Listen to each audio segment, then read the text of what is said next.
Il Veneto è riaperto e sta riaprendo. Dal 18 maggio, data ormai di fine lockdown, è passata una settimana e la gente è tornata a popolare piazze, strade, attività e negozi. Si sposta all'interno della regione non solo e tanto per lavoro, ma anche per diletto.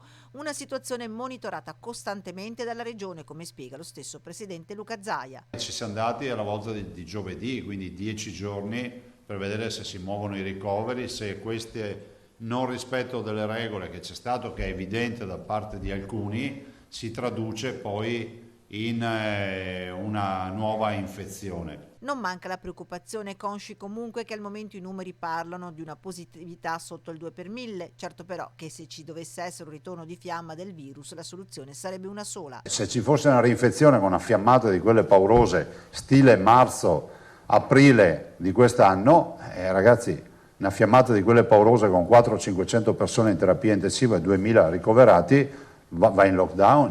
No dunque ad assembramenti e all'assenza di mascherine, gli occhi di tutti e della regione sono puntati sui ragazzi e sulla Movida. A loro è dedicato un video che circolerà nei social per sensibilizzarli, perché come finisce lo stesso video. E alla fine si finisce con questa domanda happy hour, cioè ora felice, non è un'ora felice perché se poi finisce così non è un'ora felice l'happy hour.